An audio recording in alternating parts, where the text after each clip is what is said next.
Latin Amerikalı bir think tank grubu olan Süper Sudoka'nın kurucu ortağı olan 2004-2006 yılları arasında Amo'da çeşitli projelerde proje mimarı, araştırmacı ve editör olarak çalışan Felix Madrazo birçok ödülün de sahibidir.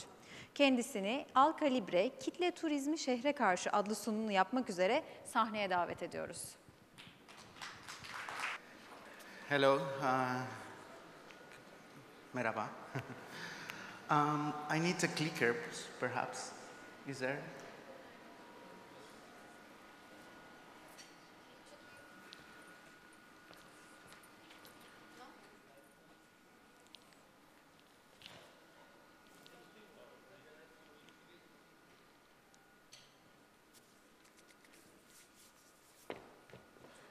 Thank you.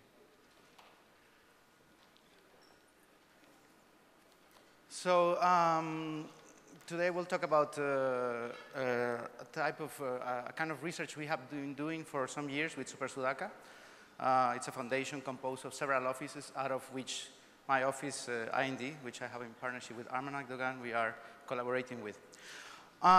If you Google Caribbean beach, maybe you should do it. You could do it now if you want. This is what you get. She's a kind of tempting wallpaper of where can you go for holidays. It has all these beautiful beaches with white sand and everything. We started to research a bit more what it means, not only in Google, but also what people actually think of these places. And many people go for holidays in the Caribbean and they inside these kind of postcards, which we analyze them in a very careful way, tiring way, and we discover some things beyond the cliché. So besides the fact that everybody on most of the postcards show a palm tree, blue sky, and white sand, there's some other messages here, which, for example, is the fact that people, when they think of the Caribbean, they think of a solitude holiday. They don't think of tourism as something for the masses. They don't think of a crowd. They always think of their girlfriend and themselves in this beach where nobody else is. So this is what people actually want and imagine to have as a holiday. Unfortunately, it cannot be achieved because, of course, when tourism becomes affordable, this dream is not so original after all, and it attracts the masses to these places. So it's a bit of a disappointment, of course, but people keep trying to keep this dream intact.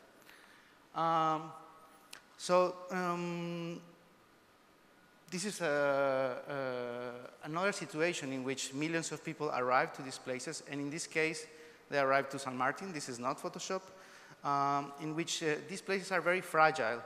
And this kind of impact on these places is kind of interesting for us to start to understand the environment. Here you see all the flights that are going to the Caribbean from all over the world, mainly from US and Europe.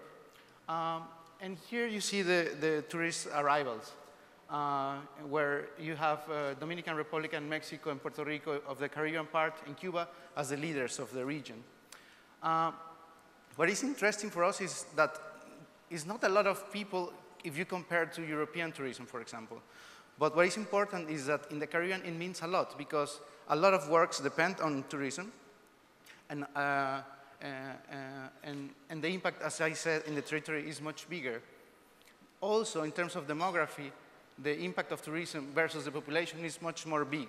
So in Paris, maybe no Parisian really cares if there's tourism, but here, sometimes it's 10 times more tourists than the actual population. We started to also find out about how much money it leaves for the inhabitants, the type of tourism. And we started to see that some places were accumulating a lot of money, but these kind of places were not concentrating the type of mass tourism that actually is affecting most of the Caribbean. So US Virgin Islands and San Martin are not the leaders in all-inclusive tourism, for example, for the masses. So it's interesting that mass tourism, despite the fact that brings a lot of people, it doesn't bring a lot of money, apparently. We started to see also the climate that affects the Caribbean. It's becoming a new market for European companies especially, because they have realized that, a bit late, but they have realized that the Caribbean can have perfect climate all year long. So while in Malaga you have very nice summer, in the Caribbean you can have perfect sunshine almost 365 days, and also the sea temperature is always very, very mild. We also noticed that also some places were earning more money than others, and again, these places are not the ones who concentrate mass tourism. So we started to check into who are the leaders of mass tourism in the Caribbean. And these are the two machines that we are researching for some years. The left is the all-inclusive resort, and to the right is the cruise ship, as of course you can see. They both have a kind of long history and long evolution, but the kind of impact in the Caribbean has been much more strong since the 1990s. If we start with cruise ship tourism, we understand that the Caribbean concentrates 50% of the world market in terms of cruise ship tourism. And out of these 50%, only 3 companies concentrate 80% of the market. So basically you have 3 huge monsters who dominate the market. And of course, if you will compare the power of these companies versus the Caribbean places where they go, it's kind of almost even, or sometimes they are even more powerful than the countries that they visit. So how to negotiate with these machines which have enormous power? If you go into the physical world, we start to find out that, of course, there's an evolution of the cruise ship, which is going bigger and bigger and bigger and bigger. So now the latest ship, Oasis of the Seas, carries 6,300 passengers, and of course is much longer than the previous ones. But what is much more interesting, besides the length, is how the ship is being used. Another point which is very important of this size increase is that the ship, by increasing in width, has allowed a double rack of bedrooms, in which you have, like in a hotel, suddenly you have an extra view to an internal street. So the ship has borrowed many things from urbanism to bring it into the ship in order to accumulate much more people on board. So all the rooms have many types of decoration, but what is interesting is, and this is something very different from the city, is that in these ships you can have full schedule all day long, but everything is super organized. So actually you don't want to spend time in your room when you go to a cruise ship. And this is kind of interesting for a way of urbanism of the boat. And another very interesting thing is how all these thousands of people can eat and can have the fantasy that they are in a place which has endless amount of restaurants and kind of food. So all these restaurants, as you can see from the top, all these brands, they all are connected to a central kitchen, which is in the basement. So the super expensive restaurant and super cheap hamburger, they all have the same chef. And this is a kind of miracle of logistics and design. If you look also in terms of nightlife and casinos and restaurants, it's also incredible. Like the brief and the concentration of all of these things would make some people like Remco has jealous of this intensity of congestion. What is actually interesting from these ones, as I will explain later, is that the ship in itself has imitating the city and has make it perfect in a way as a machine. But this, of course, sounds really cool and fun. Has some impacts on the places where it's going to go. So here's the places where cruise ship travel in the Caribbean. Most of people live from Florida, which is mainly the headquarters of all these companies, and they move around into all these islands and location. Cannot go into detail, but in general, this is the Florida, let's say, main hub, where there's an airport, and then people go here, and then this is like where all the cruise ships are concentrated, and then they store food, everything, staff as well. They clean themselves, and then this is how it looks. So this is like the main point of departure for all these machines. But when they land, when they dock in the Caribbean, they arrive to these places which are called ports of call, which are very carefully engineered in such a way that the tourists will go from the boat and they will just go out to this small place which there's a shopping mall there.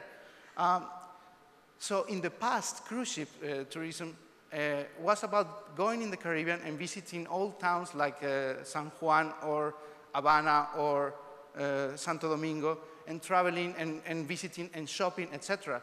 But of course, the companies are not stupid, and they realize that they could bring all these millions of people. Instead of bringing them to the shopping, they are buying places outside of the cities and building these new ports of call in which the tourists just go out, they shop in their own shopping mall, and then they return. So we are thinking, okay, why the locals should welcome this kind of tourism, with the hope that at some point for a few minutes the tourists will just go to their town.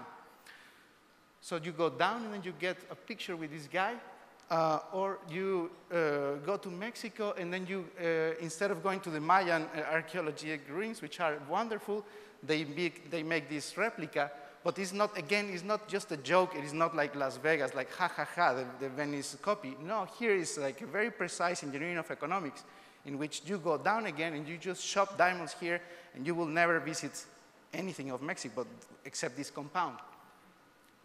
So here are the tourists enjoying. What is interesting also is that, again, the mass tourism of a cruise ship, it's so big that when they arrive to these locations, they are becoming very powerful, especially the latest locations, which you see in the right, in which the white part represents the tourists and the black, the locals, or let's say the population. And in the right part, you see the latest development is more towards full control of tourists in these destinations. So you can go now to many places in the Caribbean after the boat leaves and there's nobody. And this is really incredible to see like all this infrastructure just vacant there because it's basically controlled. Second machine is the resort. So all of us have been doing that. No need to feel guilty or dirty. I've been doing that as well, eating also this kind of food. And what is important is that you see this bracing here, which basically marks your entry to this resort, which, as you know, everything is included. The price of a package is 800 euros to go to Jamaica or Dominican Republic or Mexico. And if you look into just for flights, it's the same price. So you are wondering how they do it. It's crazy. If you look into the tourist arrivals, this has increased a lot, up to 20 million in the Caribbean, and also corresponds to the successful model of all-inclusive tourism. It has become such a good model that the occupancy rate is 90% or 95% for these kind of resorts, while a normal hotel rate is around 60 occupancy. So it's a huge business. And suddenly you have all of these resorts, all-inclusive resorts in all dispersed in the Caribbean. The location is crucial because where they are landed and how they operate is how it's going to be affecting the location, the local destinations. Another thing that we discovered, of course, by reading some of the specialists in the field, is the factor of verticalization, which means that it's not monopoly what these big companies are looking for, but it's about trying to occupy every chain of profit. So, for example, TUI, which is one of the biggest companies, and you see it in the left, they concentrate travel agencies, they concentrate hotels, they concentrate airplanes, because of course they are part of Lufthansa, they concentrate ground transportation, they have cruises, they have also sometimes excursions, etc., etc. So where you pay all this package, you think, okay, I'm benefiting maybe this small poor country of wherever in Latin America or the Caribbean, but actually most of the money just comes back to Europe or to Germany in this case. So here's all these brands which are disguised as one company. And so in the kind of literature, there's some researchers who claim that for all-inclusive resorts, for every dollar that the package costs, only 3 cents remain in the place. We found this amazing, and we thought, okay, this is crazy. I mean, but we presented, and we in another congress, and somebody from the tourist industry got really upset, and they wanted to fight with us, almost physically. And we thought, okay, maybe we should research more, because maybe this is too crazy. And finally, we found a PhD researcher who spent 5 years researching exactly this. And it's much more complex than the 3 cents, but it's almost as crazy. And this is a case in Australia where, of course, there's much more development in terms of control and law and everything. And here is 70% of the money that goes of all-inclusive resorts go back to the origin company. So very little money remains there. So what is the benefit? To destroy all the environment and just keep little money, just to give jobs for cleaning persons, etc. The country will never develop. But anyway, let's talk about architecture a little bit, because we are architects. And this is, we start to analyze the typology of the resort. So the main face of the resort is this. This is just the gates, which are located in the highway, which basically control, give the public face of tourism. So instead of Las Vegas, which we maybe hated, now we miss Las Vegas, because this is much terrible, and there's nothing, there's no city, and there's these just gates here, which of course stop the entrance to anybody who looks a bit with a dark skin. Here is how it looks. This is the urbanism, you can say. There's nothing except just these gates. And you enter, and you have the lobby, where you document, and you get your all-inclusive entry, where you leave your luggage. And we study all of this very carefully. We study the beach, how companies study the beach, and they understand density, and they understand that people, no matter what they say about the beach, they don't like so much the beach. They just want to take a picture there, and they want to run back to the pool. So here's the density, and this is the central point of the resort, which is like the pool. What you see with this picturesque palm tree is funny, because this is a company which specializes in deformed palm trees that supplies the resorts. So every time you see this deformed palm tree, think that there's somebody behind it. And so people spend all time here, and this is the pool. The bigger the pool, the bigger you can have rooms. So you can have a very narrow strip, I will show you later, of plot, because it doesn't matter so much the beachfront anymore.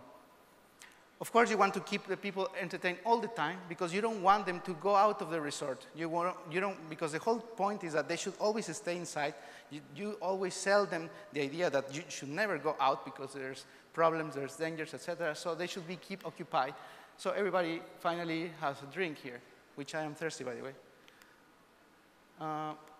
So this is how it looks, the environment that you have in the Caribbean. Of course, everything is fabricated. This is how it looks. And again, like in cruise ship tourism, everything is perfectly engineered, that all the restaurants work synchronized with a central kitchen, etc. So actually, there's architects working here. There's designers thinking about these things here. But we are just not interested in this. And maybe this is actually interesting to look at. Of course, it's maybe not so interesting from an aesthetic point of view, but there's a whole thinking behind this. So these are the room typologies. Is there what? How's my time? Time's up. Okay, so I will just show you very quickly the strips, how it looks. This is how it looks from the highway, the gates, the zone, distance to the airport, and the people which are left outside, which are wondering what happened, you know. So these are all the workers, but of course the hotels need a lot of staff, and they need to live, and they need to make a city slowly. And slowly, no matter what the resorts want, a city is starting to grow outside. So this is a quick timeline of how it's happened. The resort opens, starts the construction. They start to manipulate the landscape. They build these things. They build this huge pool there. Nice, huh? But it doesn't end here. The point is that after this, for every bedroom, there's one people working. So there it comes, people start to squat in front of the highway. They start to have favelas or very cheap housing. And they have to supply the city. So a city starts to fight back, actually. So our research and our main hypothesis is that at the end, the city is going to take over, or so we hope. So thank you for your time. Sorry for the delay.